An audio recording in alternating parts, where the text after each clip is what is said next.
एक ऐसी अद्भुत कहानी है जो मैं आज आपको ध्यानपूर्वक सुनाऊंगा और इसे सुनने के बाद आप ज्यादा सोचना, डरना और चिंता करना सब छोड़ देंगे और आपका मन खुशियों से और प्रसन्नता से भर जाएगा। तो चलिए आज की कहानी की शुरुआत करते हैं दोस्तों। एक समय की बात है, किसी नगरी में एक युवक रहा करता था। वह युवक अत्यंत दुखी था। वह बहुत निराश था। उसे यह समझ नहीं आ रहा था कि आखिर इस दुनिया में हर व्यक्ति अपने मतलब के लिए क्यों जीता है। उसे हर जगह हर कोई केवल स्वार्थ ही नजर आता था। वह हमेशा यही सोचा करता कि उससे कोई प्यार नहीं करता, उसकी कोई परवाह नहीं करता। सब उससे मतलब के लिए अपने संबंध रखते हैं। मतलब खत्म हो जाते ही सब उसे अपने आप से दूर कर देते हैं। दोस्तों, हमारे जीवन में भी कुछ ऐसा ही होता है।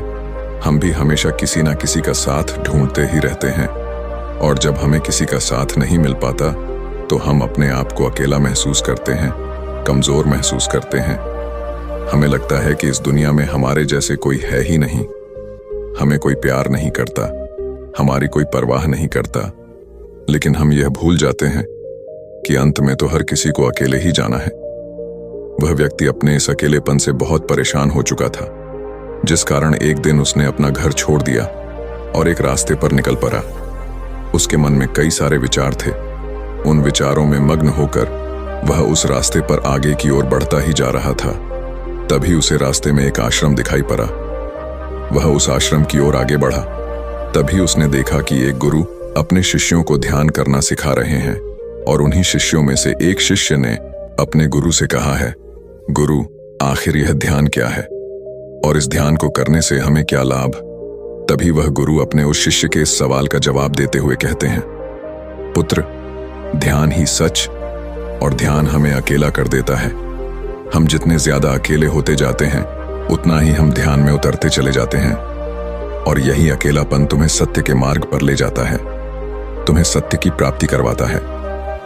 वह युवक आश्रम के बाहर खड़े होकर यह सब कुछ देख रहा था, सुन रहा था। जैसे ही उसने उन गुरुवर के मुख से यह सारी बातें सुनी, वह दौड़ा दौड़ा उन गुरुवर के पास आया और कहने लगा, हे गुरु, यदि ध्यान हमें अकेला कर देता है तो इसका मतलब यह हुआ कि मैं इन सब चीजों में श्रेष्ठ हूं। आप तो ध्यान का सहारा लेकर अकेले होते हैं, लेकिन मैं तो ऐसे ही अकेला हूं। मेरा ऐसा कोई नहीं है जिसे मैं अपना कह सकूं, जो मेरी परवाह करता हो, जो मेरा ख्याल रखता हो, और मैं अपनी राह पर अकेला ही चलता चला जा रहा हूं। उस व्यक्ति की यह सारी बातें सुनकर उन गुरुवर ने उस व्यक्ति को ध्यानपूर्वक देखा और उसके बाद उससे कहते हैं, भंते, अगर तुम अकेले हो तो तुम्हारे पीछे तुम्हारा पूरा परिवार, तुम्हारे मित्र, तुम्हारे शत्रु, तुम्हारे सगे संबंधी, इन सब को लेकर तुम कहां जा रहे हो। उन गुरुवर के मुख से यह बात सुनकर वह व्यक्ति चौंक उठा और उसने तुरंत ही पीछे मुड़कर देखा तो वहां पर कोई नहीं था। तभी वह उन गुरुवर से कहता है, हे गुरुवर, कौन है मेरे पीछे? कोई तो नहीं ना? मेरे परिवार वाले, ना मेरे मित्र, ना मेरे शत्रु और ना ही मेरे सगी संबंधी। मैं तो सबको पीछे छोड़ आया हूं, क्योंकि कोई मुझे नहीं पूछता, कोई मेरी परवाह नहीं करता, कोई मेरा ख्याल तक नहीं रखता, यहां तक कि मेरी कोई आवाज तक नहीं सुनना चाहता। लेकिन जब किसी के ऊपर कोई समस्या आती है तो वह मुझे अवश्य याद करता है, पर बाकी समय पर वह मुझे पूछते तक नहीं। उन्हें यह तक खबर नहीं होती कि मैं किस हाल में हूं, मैं जिंदा भी हूं या नहीं। उन सबको इन सब चीजों से कोई फर्क नहीं पड़ता। उन गुरुवर ने उस व्यक्ति की यह बातें ध्यानपूर्वक सुनी और उसके बाद उस युवक से कहते हैं, भंते, तुम सही कह रहे हो, लेकिन जब तक तुम इन सभी को छोड़कर नहीं आते तब तक तुम भला अकेले कैसे हो सकते हो। वह व्यक्ति एक बार फिर से आश्चर्यचकित होकर पीछे मुड़कर देखता है और फिर उन गुरुवर से कहता है, हे गुरुवर, यहां पर तो कोई नहीं है, मैं अकेला ही यहां पर आया हूं। लग रहा है कि आप मेरा मजाक उड़ा रहे हैं, मेरे पीछे कोई नहीं है, आप खुद देख सकते हैं। तो फिर आप ऐसा क्यों कह रहे हैं कि जाओ और इन्हें छोड़कर आओ? जब मेरे साथ कोई है ही नहीं तो मैं भला उन्हें कहां छोड़ूं, कैसे छोड़ूं? उस युवक की यह सारी बातें सुनकर वह गुरुवर मुस्कुराने लगे और उस युवक से कहते हैं, भंते, आखिर तुम मुझसे क्या चाहते हो? इस पर वह युवक उन गुरुवर से कहता है, हे गुरुवर, मैं आपका शिष्य बनना चाहता हूं, मुझे कोई साथी चाहिए, मुझे अपना शिष्य बना लीजिए, मैं जीवन भर आपका आभारी रहूंगा। उस युवक की यह बातें सुनकर उन गुरुवर ने कहा, भंते, तुम चाहो तो यहां पर 1 महीने रह सकते हो। उसके बाद ही मैं यह निर्णय कर पाऊंगा कि क्या मुझे तुम्हें अपना शिष्य बनाना चाहिए या फिर नहीं। लेकिन तुम्हें मेरी एक बात माननी होगी, तुम्हें इन 30 दिनों के अंदर ध्यान का अभ्यास करना होगा। अगर तुम यह कर सकते हो तो तुम यहाँ पर अगले 1 महीने के लिए रुक सकते हो, अन्यथा तुम्हारे लिए यहाँ पर कोई जगह नहीं है। उस व्यक्ति ने काफी सोच विचार कर उन गुरुवर से कहा, हे गुरुवर, आप जैसा कहेंगे मैं वैसा ही करूंगा। आप चाहते हैं कि मैं इन 30 दिनों में ध्यान का अभ्यास करूं, तो मैं यह करने के लिए तैयार हूं। उस व्यक्ति ने उन गुरुवर की बात मान ली और आश्रम में ही रुक गया। अगले दिन सुबह सुबह वह गुरुवर उस व्यक्ति के पास आए और उस व्यक्ति से कहने लगे, भंते, तुम किससे बात कर रहे हो? तुम्हारा ध्यान कहाँ है? इस पर वह व्यक्ति जवाब देते हुए कहता है, हे गुरुवर, मेरे साथ तो कोई नहीं है, मैं भला किससे बात करूंगा, मैं तो अकेला हूं। तभी वह गुरुवर उस व्यक्ति से कहते हैं, ठीक है, लेकिन अब ध्यान लगाओ, क्योंकि तुमने मुझे वचन दिया था कि इन 30 दिनों में तुम ध्यान का अभ्यास करोगे। उन गुरुवर के कहने पर वह व्यक्ति ध्यान करने बैठ जाता है, लेकिन पहले दिन उसे ध्यान करने में बहुत तकलीफें आती हैं, बहुत सारी परेशानियों का सामना करना पड़ता है, यहां तक कि वह ढंग से लगातार बैठ भी नहीं पा रहा था। उसके पैर मानो सुन्न से हो जाते और उसका पैर मानो काम करना ही बंद कर देता। यह सारी बातें वह गुरुवर देख रहे थे। तभी उन गुरुवर ने उस व्यक्ति से कहा, भंते, तुम जितना देर चाहो उतना देर बैठ सकते हो। यह ऐसा कोई जरूरी नहीं है कि तुम एकाएक लगातार बैठे ही रहो। यदि तुम्हें थोड़ी तकलीफ है तो तुम उठ सकते हो, टहल सकते हो और फिर आकर बैठ सकते हो। इतना कहकर वह गुरुवर वहां से चले गए।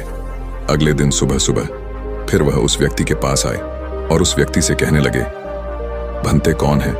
किससे बातें कर रहे हो? कोई आया है क्या? उन गुरुवर की इस बात का जवाब देते हुए वह व्यक्ति उन गुरुवर से कहता है गुरुवर, यहां पर तो कोई नहीं है, आप खुद देख लीजिए, मैं भला किससे बातें करूंगा। तभी वह गुरुवर एक बार फिर उस व्यक्ति से कहते हैं, चलो ध्यान का अभ्यास करो। तभी वह व्यक्ति उन गुरुवर से कहता है गुरुवर, क्या केवल आंखें बंद करके बैठ जाना, इसे ही ध्यान कहते हैं? अगर इसे ही ध्यान कहते हैं तो यह तो बड़ा ही आसान है और इसे तो कोई भी कर सकता है, केवल आंखें बंद करके बैठना ही तो है। इसका जवाब देते हुए वह गुरुवर उस व्यक्ति से कहते हैं, भंते, केवल आंखें बंद करके बैठ जाना, इसे ध्यान नहीं कहते। ध्यान करने के लिए तुम्हें अपने मन को एकाग्र करना होगा, अपने मन को किसी एक चीज पर लगाना होगा। वह कोई भी चीज हो सकती है, बाहर की कोई आवाज या तुम्हारे भीतर से आने वाली यह सांसें, इन सांसों के अंदर और बाहर होने की आवाज। तुम ऐसी किसी भी चीज पर ध्यान लगा सकते हो जो लगातार वर्तमान समय में घट रही है, ताकि तुम्हारा पूरा ध्यान उस चीज पर एकाग्र हो और तुम्हारा ध्यान कहीं भी भटके नहीं, जिस कारण तुम उस पर ध्यान लगा पाओगे। और एक बात और याद रखना, जब तुम उस चीज पर ध्यान लगाओगे तो तुम्हारा ध्यान हटना नहीं चाहिए। इतना कहकर वह गुरुवर वहां से चले गए। अगले दिन जब वह सुबह सुबह एक बार फिर उस व्यक्ति से मिलने आए तो उन्होंने एक बार फिर उस व्यक्ति से कहा, भंते, आज कौन आया है? किससे बातें कर रहे हो? बड़ी जोर जोर से आवाज आ रही है। तुम यहाँ पर खुद शांति पाने आए हो या फिर दूसरों को अशांत करने के लिए? वह व्यक्ति उन गुरुवर से कहता है, हे गुरुवर, पर यहाँ पर तो कोई है ही नहीं, तो मैं भला किससे बात करूंगा? यहाँ तक कि अभी तक मेरे मुख से एक शब्द तक नहीं निकला है, तो फिर आपको कैसे जोर जोर की आवाजें कहां से आ रही हैं? और जब मैंने एक शब्द भी नहीं बोला तो मैं भला दूसरों के लिए अशांति का कारण कैसे बन सकता हूं? तभी वह गुरुवर उस व्यक्ति से कहते हैं, ठीक है, चलो ध्यान का अभ्यास करो। तभी वह व्यक्ति उन गुरुवर से कहता है, हे गुरुवर, मेरा एक प्रश्न है, क्या मैं आपसे पूछ सकता हूं? तभी वह गुरुवर उस व्यक्ति से कहते हैं, पूछो, तुम्हें क्या पूछना है? तभी वह व्यक्ति उन गुरुवर से कहता है गुरुवर, आप कहते हैं किसी भी एक चीज पर ध्यान लगाओ जो वर्तमान समय में घट रही हो, उस पर अपना पूरा ध्यान लगा दो। लेकिन जब मैं अपनी सांसों पर या फिर किसी ऐसी चीज पर ध्यान लगाने का प्रयास करता हूं जो लगातार घट रही है, तो मेरा ध्यान लगातार नहीं रह जाता, मैं पल पल भटकता रहता हूँ। कभी मुझे कुछ याद आने लगता है तो कभी मुझे कुछ और याद आने लगता है। वह पुरानी चीजें, वह पुरानी यादें मेरा पीछा नहीं छोड़ती। आपके कल यहां से चले जाने के बाद मैंने ध्यान करने के लिए बहुत प्रयास किया, लेकिन वह पुरानी यादें बार बार मुझे याद आ रही थीं, जिस कारण मैं एक चीज पर ध्यान लगा ही नहीं सका। तो अब मुझे क्या करना चाहिए? उस व्यक्ति की यह सारी बातें सुनकर वह गुरु मुस्कुराने लगे और वहां से चले गए। उन गुरुवर की हंसने की वजह उस व्यक्ति को समझ नहीं आई। अगले दिन सुबह सुबह एक बार फिर वह गुरु उस व्यक्ति के पास पहुंचे और कहा, भंते, ये तुम क्या कर रहे हो? इतना आलस, चारों ओर आलस ही आलस फैला हुआ है। अपने पास से आलस को भगाओ, अन्यथा यह तुम पर हावी हो जाएगा और फिर तुम हमेशा इसके अधीन बनकर रहोगे। तभी वह व्यक्ति गुरुवर से कहता है, हे गुरुवर, आप तो रोज एक ही बात कहते हैं कि यहाँ पर कोई है, लेकिन मुझे तो कोई नजर आता ही नहीं। आप ही बताइए यहाँ पर कौन है? तभी वह गुरु वह उस व्यक्ति से कहते हैं, ठीक है, चलो अभ्यास के लिए चलते हैं। तभी वह व्यक्ति उन गुरुवर से कहता है, हे गुरुवर, मेरा एक प्रश्न है, आपकी आज्ञा हो तो मैं आपसे पूछना चाहता हूं। हे गुरुवर उस व्यक्ति से कहते हैं, हाँ पूछो, क्या प्रश्न है तुम्हारा? तभी वह व्यक्ति उन गुरुवर से कहता है, हे गुरुवर, आपकी कृपा से अब मैं पहले से बेहतर तरीके से ध्यान कर पा रहा हूं, लेकिन अभी भी मुझे एक समस्या आ रही है, और वह यह है कि जब भी मैं अपनी सांसों पर ध्यान देता हूं तो मेरा मन एकाग्र तो होता है और मैं पहले से ज्यादा और अच्छी तरह से ध्यान भी लगा पाता हूं, लेकिन ध्यान लगाते लगाते मुझे नींद आने लगती है और मैं सो जाता हूं। फिर उसके बाद मुझसे ध्यान नहीं हो पाता। उसके बाद केवल बस मुझे नींद ही नींद आती रहती है और मैं ध्यान की तरफ फिर अपने आप को मोड़ नहीं पाता। उस व्यक्ति की यह बात सुनकर वह गुरुवर उस व्यक्ति से कहते हैं, यह तो अच्छी बात है। इतना कहकर वह वहां से चले जाते हैं। 5वें दिन जब सुबह सुबह वह गुरुवर उस व्यक्ति के पास पहुंचते हैं तो वे कहते हैं, भंते, तुमने इतने लोगों को क्यों बुला रखा है? इतने सारे लोग तुम्हें ध्यान नहीं करने देंगे। तुमने इतने सारे लोगों को क्यों बुलाया है? इन्हें यहां से जल्दी भेजो। मुझे ये बिल्कुल नहीं पसंद। तुम तो यहां पर अकेले आए थे जैसा कि तुमने कहा, तो फिर इतने सारे लोगों को तुमने आज क्यों बुला रखा है? इन्हें अभी के अभी वापस छोड़कर आओ। तभी वह व्यक्ति उन गुरुवर के बारे में मन ही मन ये सोचता है कि लगता है गुरुवर पागल हो चुके हैं। जब भी रोज आते हैं तो हमेशा एक ही बात कहते हैं कि यहां पर कोई है, लेकिन मुझे तो कोई नजर ही नहीं आता। बड़ी विनम्रता से उन गुरुवर से कहा, हे गुरुवर, शायद आपकी आंखें जो देख पा रही हैं वह मैं नहीं देख पा रहा हूं। मुझे तो यहां पर कोई नजर नहीं आता, फिर आपको कैसे यहां पर लोग ही लोग नजर आ रहे हैं? फिर गुरुवर उस व्यक्ति से कहते हैं, अच्छा ठीक है, चलो अब ध्यान का अभ्यास करते हैं। तभी वह व्यक्ति उन गुरुवर से कहता है, हे गुरुवर, मुझे ध्यान के वक्त नींद आती थी। जैसा कि मैंने आपको बताया था, उस पर तो मैंने नियंत्रण पा ली, लेकिन अब जब भी मैं ध्यान करने बैठता हूं, किसी एक चीज पर अपना ध्यान केंद्रित करता हूं, तो मेरे मन में विचारों का सैलाब होता है, मानो विचारों की बांट सी आ जाती है। इतने विचार तो आंख खोलकर भी मैंने कभी नहीं देखे होंगे, जितने की आंखें बंद करने के बाद मुझे नजर आते हैं। और इन विचारों में कुछ ऐसे विचार भी मेरे मन में आते हैं जिनके बारे में आज तक मैंने सोचा तक नहीं है। मुझे उनके बारे में कुछ भी नहीं पता। यह सब क्यों हो रहा है गुरुदेव? उन गुरुवर ने उस व्यक्ति की यह बात सुनकर उस व्यक्ति से कहा, अच्छा ऐसा हो रहा है। इतना कहकर वह गुरुवर वापस चले गए। अगले दिन सुबह सुबह वह गुरुवर एक डंडा लेकर उस युवक के पास पहुंचे और एक डंडा जड़ते हुए उस युवक से कहते हैं, मैंने तुम्हें पहले ही कहा है, इतने सारे लोग मुझे पसंद नहीं, तुम्हें इन्हें छोड़कर आना होगा। आखिर तुम रोज रोज इन्हें क्यों ले आते हो? इतनी भीड़ इकट्ठा करके तुम्हें क्या लाभ? आज के बाद ये यहां पर नहीं आने चाहिए। इस बात का ख्याल रखना। यदि आज के बाद यहां पर कोई भी नजर आया और तुम्हारी बकबक मुझे सुनाई पड़ी, तो मैं तुरंत ही तुम्हें इस आश्रम से निकाल दूंगा। तभी वह व्यक्ति बड़ी विनम्रता से उन गुरुवर से कहता है, हे गुरुवर, मुझे तो यह समझ नहीं आता कि मुझे कोई नजर ही नहीं आता, लेकिन आप रोज एक ही बात कहते हैं कि यहां पर मैंने भीड़ इकट्ठी कर रखी है। जिन लोगों को भी मैंने लाया है उन्हें मुझे छोड़कर आना होगा।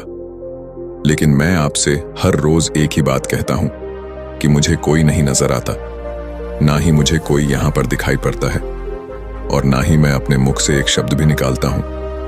लेकिन फिर भी आप कहते हैं कि आपको लोगों की आवाजें सुनाई पड़ रही हैं। तभी वह गुरुवर है। उस व्यक्ति की इस बात का जवाब देते हुए कहते हैं, क्या तुम्हारे मित्र, तुम्हारे परिवार वाले, तुम्हारे सगे संबंधी, तुम्हारे शत्रु, तुम्हारी इच्छाएं, तुम्हारी वासना, ये सब क्या तुमसे मिलने नहीं आते? वह व्यक्ति उन गुरुवर से कहता है, नहीं गुरुदेव, मुझसे कोई मिलने नहीं आता। मैं तो यहां पर अकेला ही आया था और अभी भी मैं अकेला ही हूं, मेरा कोई नहीं। तभी वह गुरु व क्रोधित होकर उस डंटे से उस व्यक्ति पर एक और प्रहार करते हैं और कहते हैं, अभी बैठो, अभी ध्यान लगाओ, और यदि तुम्हारे ध्यान में कोई भी आता है तो मुझे बताओ। वह व्यक्ति उन गुरुवर की बात मान लेता है और तुरंत ही ध्यान करने बैठ जाता है। कुछ देर तक तो वह काफी शांत रहता है, लेकिन कुछ देर बाद ही वह उन गुरु से कहता है गुरुदेव, मेरा भाई मुझसे मिलने आया है, साथ में मेरे पिताजी भी हैं। दोनों बहुत दुखी हैं क्योंकि मैं उन्हें छोड़कर यहाँ जो चला आया हूँ। मेरे भाई की तबीयत भी कुछ ठीक नहीं लग रही। वह मुझे बुला रहे हैं। मेरे बड़े भाई की पत्नी अर्थात मेरे भाभी मेरे बड़े भाई के साथ अच्छा व्यवहार नहीं कर रही, और तो और मेरी प्रेमिका भी आई हुई है। वह मुझसे पूछ रही है कि क्या तुम मुझसे शादी करोगे या फिर मैं किसी और से शादी कर लूं। वह भी बहुत दुखी नजर आ रही है। और इतना ही नहीं, मेरे कुछ मित्र भी पीछे खड़े हैं जिनसे मैंने कुछ कर्ज लिए थे। आज वह मुझसे अपना कर्जा मांगने आए हैं। मुझे धोखेबाज कह रहे हैं, मुझे अपशब्द बोल रहे हैं, और वह साथ में मेरे कुछ शत्रुओं को भी लाए हैं। लेकिन मेरे शत्रु मुझे मारना नहीं चाहते। वह तो यह कह रहे हैं कि तू तो पहले से ही मरा हुआ है, तुझे और क्या मारना। इतना कहकर वह व्यक्ति कुछ देर के लिए शांत हो गया, लेकिन उसी के बाद फिर कुछ देर बाद वह एक बार फिर से उन गुरुवर से कहने लगा, हे गुरुवर, अब मेरे पास एक बहुत बड़ा घर है, इसे मैंने खरीद लिया है। मैं, मेरे पिता, मेरी माता, मेरा भाई, मेरी भाभी, सभी इसमें बहुत मिलजुल के रह रहे हैं। हम बहुत खुश हैं। मैं अब अपने मित्रों से अत्यधिक अमीर हूं।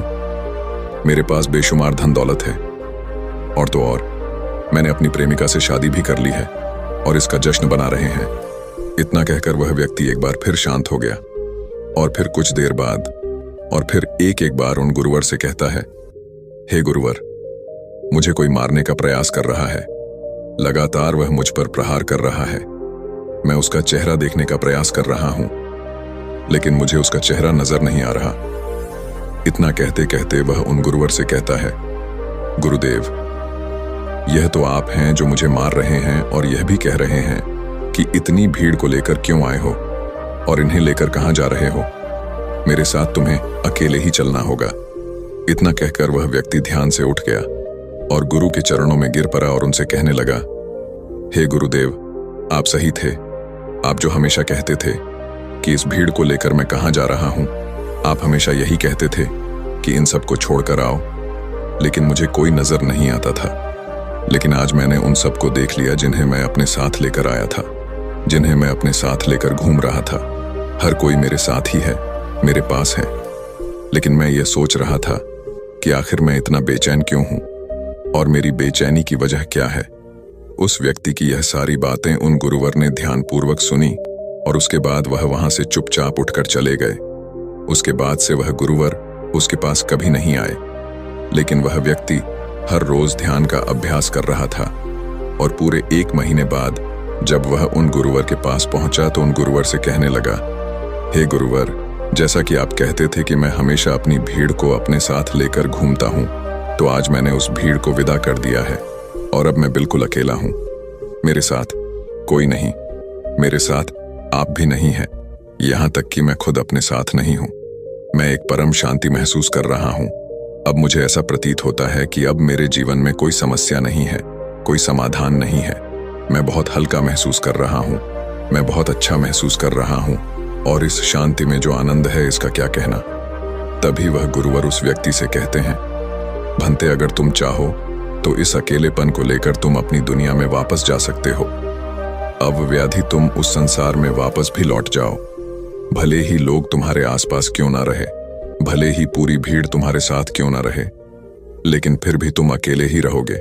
फिर चाहे वह तुम्हारे रिश्तेदार हो, सगे संबंधी हो, परिवार वाले हो, तुम्हारे मित्र, तुम्हारे शत्रु, तुम्हारी भावनाएं या फिर तुम्हारी प्रेमिका, इन सब के साथ रहकर भी तुम पूर्ण रूप से अकेले ही रहोगे।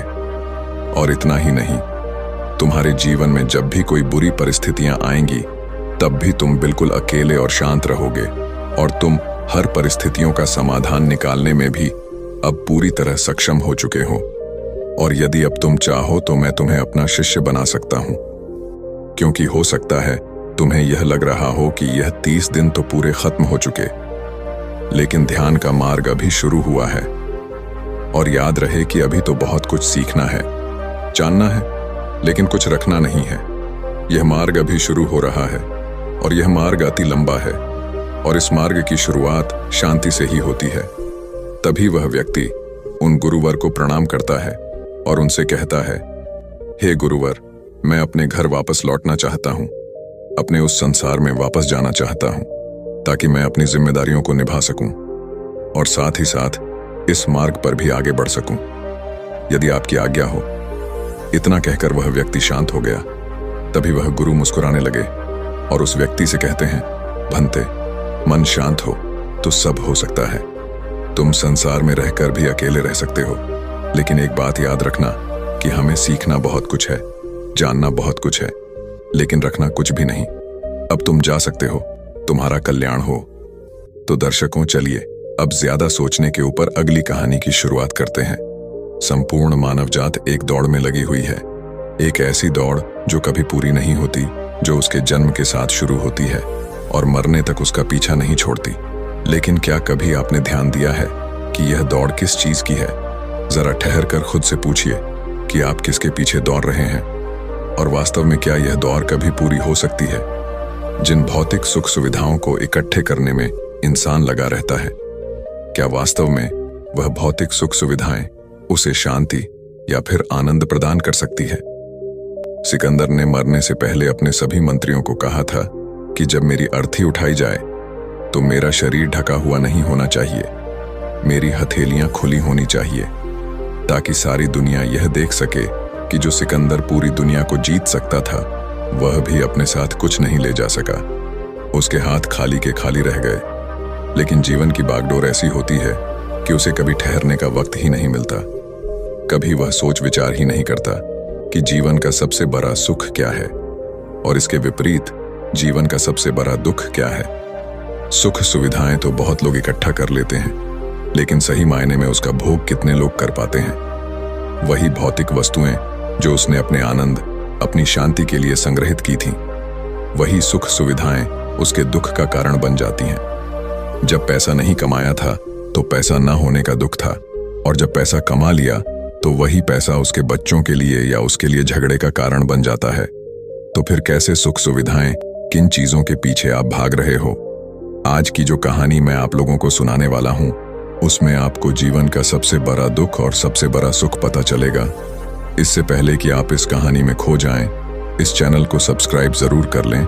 तो चलिए कहानी शुरू करते हैं। अपनी गरीबी के दिन याद करके सेठ नानंद की आंखों में आंसू आ गए। आज उसने जीवन में सब कुछ हासिल कर लिया था। सारी सुख सुविधाएं उसके पास थीं। घर में नौकर चाकर थे, हजारों लोग उसके नीचे काम करते थे, जो उसकी एक आवाज पर उसके पास खड़े होते थे। लेकिन फिर भी आज सब कुछ हासिल कर लेने के बाद भी वह दुनिया में अपने आप को सबसे गरीब आदमी समझ रहा था। आखिरकार अपनी गरीबी के दिन याद करके उसकी आंखों में आंसू आ गए। उसके पास कुछ नहीं था, लेकिन तब भी वह प्रसन्न रहता था। लेकिन आज सब कुछ होने के बाद भी वह प्रसन्न नहीं था। और दुनिया में वही आदमी सबसे गरीब होता है जो सब कुछ होते हुए भी अकेला महसूस करता है। उसे एहसास होने लगा था कि धन संपदा या भौतिक सुख सुविधाएं उसके मन की पूर्ति नहीं कर सकती। लेकिन अब तो बहुत देर हो चुकी थी। उसका पूरा जीवन बीत चुका था। अब पूरे जीवन की कमाई उसे व्यर्थ लगने लगी। उसे लगने लगा कि उसने जो कुछ कमाया वह सब यूं ही था, व्यर्थ था। यह एहसास उसे जीवन में पहले कभी नहीं हुआ था। काश उसे यह एहसास पहले हो गया होता तो वह ठहर जाता, रुक जाता, रुककर चिंतन करता कि जो चीज वह इकट्ठी कर रहा है क्या वास्तव में वह इकट्ठी करने लायक है। अगर उसे यह बात पहले पता चल गई होती तो वह अपने जीवन में सार्थकता खोजने की कोशिश करता। वह उस रहस्य के बारे में खोज करता जो उसके मन की पूर्ति करता, जो उसका अकेलापन दूर करता, जो उसके जीवन को संपूर्ण बना देता। उसने अपने दोनों बेटों को अपने पास बुलाया और उन्हें जीवन की सीख समझाने की कोशिश करने लगा। सेठ ने अपने बेटों से कहा कि बेटा, मेरे को तो जीवन में कोई बताने वाला नहीं था, सही रास्ता दिखाने वाला कोई था ही नहीं, इसलिए मैं उस रास्ते पर चलता रहा जिसका कोई अंत नहीं था। और आखिर में पहुंचकर मुझे महसूस हुआ कि जितना रास्ता मैं तय करके आया हूं उतना ही रास्ता बाकी और है। शायद मैं गलत रास्ते पर निकल पड़ा था और अब इतना समय नहीं बचा कि मैं नए रास्ते पर फिर से नया सफर शुरू करूं। उसने अपने दोनों बेटों से कहा कि बेटा, पता है दुनिया में सबसे बदनसीब आदमी कौन होता है? वो जिसके पास सब कुछ होते हुए भी कुछ नहीं होता, जो अपने आप को सब कुछ होते हुए भी अकेला महसूस करता है। भला इससे बड़ा दुख, इससे बड़ी बदनसीबी और क्या हो सकती है? यह सुनकर उसके बड़े बेटे ने कहा कि पिताजी, सब कुछ तो आपके पास है, धन संपदा, पूरा परिवार, सारी खुशियां आपके पास हैं, लेकिन फिर भी आप अपने आप को बदनसीब क्यों समझते हैं? उसका बड़ा बेटा वह नहीं समझ पा रहा था जो उसके पिता उसे समझाने की कोशिश कर रहे थे। फिर भी उसने अपनी बात को समझाने की कोशिश करते हुए कहा, अभी तुम्हें लगता है कि जीवन में तुम्हारे पास सब कुछ है। मुझे भी तुम्हारे उम्र में ऐसा ही लगता था, लेकिन अब मैं बूढ़ा हो चला हूं। कुछ समय बाद मेरी मृत्यु भी नजदीक है और अब मुझे एहसास हो रहा है कि दुनिया में तो सब कुछ पीछे छूट जाता है। घर परिवार, रुपया पैसा, धन संपदा, सब कुछ यही रह जाता है और आखिर में मेरे साथ जाएगा। क्या मैं दुनिया, मैं सबसे अकेला इंसान नहीं हूं? क्या मैं दुनिया का सबसे बदनसीब आदमी नहीं हूं, जिसके पास सब कुछ होते हुए भी वह अपने साथ कुछ भी नहीं ले जा सकता? सेठ के बेटे ने सेठ से सवाल पूछा कि पिताजी, फिर दुनिया में क्या इकट्ठा करना चाहिए? ऐसे तो हर इंसान अकेला ही होता है। कौन इंसान इस दुनिया में भला ऐसा होता है जो अपने साथ इस दुनिया की सुख सुविधाएं या फिर अपना परिवार को साथ लेकर जाता है? सब लोग तो अकेले ही जाते हैं, फिर तो दुनिया में हर एक आदमी बदनसीब ही हुआ। यही सवाल सेठ के मन में भी उठ रहा था, लेकिन उसके खुद के पास इसका कोई जवाब नहीं था, तो वह अपने बेटे को भला इसका क्या उत्तर देता। इसीलिए उसने अपने बेटे से कहा कि बेटा, मैं खुद इस सवाल का जवाब तलाश रहा हूं। अगर एक आदमी के पास सब कुछ होते हुए भी वह अकेला है, उन भौतिक सुख सुविधाओं का वह भोग नहीं कर पा रहा है, तो वह सबसे बड़ा दुख हुआ। मैं मानता हूं दुनिया का सबसे बड़ा दुख यही है कि आपके पास सब कुछ होते हुए भी आप अकेलापन महसूस करो। लेकिन इसके विपरीत दुनिया का सबसे बड़ा सुख क्या हो सकता है? इस सवाल का जवाब तो मेरे बेटे मुझे भी नहीं पता। इसीलिए मैं यह चाहता हूं कि मेरे मरने से पहले जी सवाल का जवाब मुझे नहीं मिला, वह जवाब तुम अपने जीवन में ढूंढो और यकीन मानो। अगर तुमने अपने जीवन में इस सवाल का जवाब ढूंढ लिया तो तुम दुनिया के सबसे सुखी इंसान कहलाओगे। यह कहानी सुनाकर गुरु ने अपने शिष्यों से सवाल पूछा कि दुनिया में सबसे बड़ा सुख क्या होता है? सभी शिष्य ध्यानपूर्वक अपने गुरु की यह कहानी सुन रहे थे। संध्या का समय था, धीमी धीमी हवा चल रही थी जिससे कि पेड़ की पत्तियां हिल रही थीं। आसमान में पक्षी चहचहा रहे थे। सूर्य अस्त होने को आया था और सभी शिष्य अपने गुरु से इस सवाल का जवाब जानना चाहते थे, लेकिन इससे पहले ही गुरु ने अपने शिष्यों से सवाल पूछ लिया। इसका उत्तर देते एक शिष्य ने कहा कि गुरुदेव, दुनिया में सबसे सुखी इंसान वही है जिसका शरीर सुखी है। अगर आपके शरीर में बीमारियां हैं तो आपके पास कितनी भी भौतिक सुख सुविधाएं हों, आपके लिए वह व्यर्थ है। और इसके विपरीत, अगर आपका शरीर सुखी है, अगर आपका शरीर स्वस्थ है, तो चाहे आपके पास कुछ भी नहीं हो, लेकिन उसके बावजूद आप अपने जीवन में सुखी रहोगे। इसीलिए संसार का सबसे बड़ा धन हमारा शरीर होता है। ये सुनकर दूसरे शिष्य ने उसका विरोध करते हुए कहा कि गुरुदेव, दुनिया में बहुत से लोग ऐसे हैं जिनका शरीर एकदम स्वस्थ है, लेकिन बावजूद इसके वह अपने जीवन में सुखी नहीं है। मैं मानता हूं कि जीवन में सबसे ज्यादा सुखी वही इंसान है जिसका मन सुखी है। गुरु ने अपने इस शिष्य से सवाल किया कि अच्छा, यह बताओ कि मन को सुखी किस प्रकार किया जा सकता है। इसका जवाब देते हुए उस शिष्य ने कहा कि गुरुदेव, मन कभी भी संतुष्ट नहीं होता है। अगर हम किसी प्रकार मन को संतुष्ट करना सीख लें तो फिर हम किसी भी परिस्थिति में आनंद और शांति से रह सकते हैं। लेकिन समस्या यही होती है कि मन का भला कभी होता ही नहीं है। मन को चाहे कितना भी खिला दो, लेकिन उसकी भूख कभी पूरी नहीं होती। चाहे उसको कितना ही धन दे दो, लेकिन बावजूद इसके इसका लालच बढ़ता ही जाता है। अब गुरु ने सभी शिष्यों को समझाना शुरू किया। गुरु ने कहा कि अज्ञानतावश मनुष्य कभी यह समझ नहीं पाता कि उसका मन हमेशा से खाली था, लेकिन व्यर्थ की चिंताएं, व्यर्थ के लक्ष्य अपने जीवन में बनाकर उसने अपने मन को बांध लिया। जिस मन की प्रवृत्ति हमेशा खाली रहने की थी, उसने उस मन को कूड़े कचरे से भर लिया।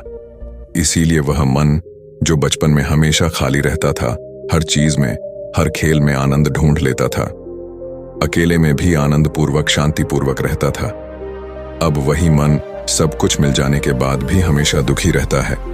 लेकिन अगर इंसान सिर्फ वर्तमान में रहना सीख ले, सिर्फ इतना सा होश प्रकट कर ले कि उसे हमेशा वर्तमान में रहना है, ना तो भविष्य की कल्पनाओं में, ना अतीत की यादों में, सिर्फ वर्तमान में, सिर्फ इस एक सूत्र से वह अपने पूरे जीवन को बदल सकता है। वर्तमान में रहकर सभी सूक्ष्म सुविधाओं का भोग करना, पूर्ण होश के साथ, पूर्ण आनंद के साथ हर एक चीज का भोग करना, सिर्फ यही जीवन को सुखी बना सकता है। हम हर चीज को, हर काम को, रिश्ते को आधे अधूरे मन से निभाते हैं। जैसे कि खाना खाते समय हमारा दिमाग कहीं रहता है, हमारा शरीर कहीं रहता है, और इसीलिए जब शरीर और मन में दूरी पैदा होती है तो उससे तनाव पैदा होता है। अगर आपका शरीर और आपका मन और मस्तिष्क सभी एक जगह पर संगठित होना सीख ले तो फिर आप अपने जीवन में उस शांति, उस आनंद का एहसास कर पाएंगे जो बड़े बड़े योगी पहाड़ों में तपस्या करके प्राप्त करते हैं। लेकिन इसके लिए जीवन में ज्ञान के प्रकाश का उदय होना बहुत आवश्यक है, क्योंकि अज्ञानता में आप अपने मन को कभी नहीं समझ पाएंगे। मन को समझना इस दुनिया का सबसे कठिन कार्य होता है। अगर आप अपने मन को जबरदस्ती वर्तमान में खींच कर लाने की कोशिश करेंगे तो आप बहुत जल्दी परेशान हो जाएंगे। यह कार्य बड़े धीरे धीरे, बड़ी निष्ठा और प्रेम के साथ किया जाता है, बड़े संयम के साथ किया जाता है।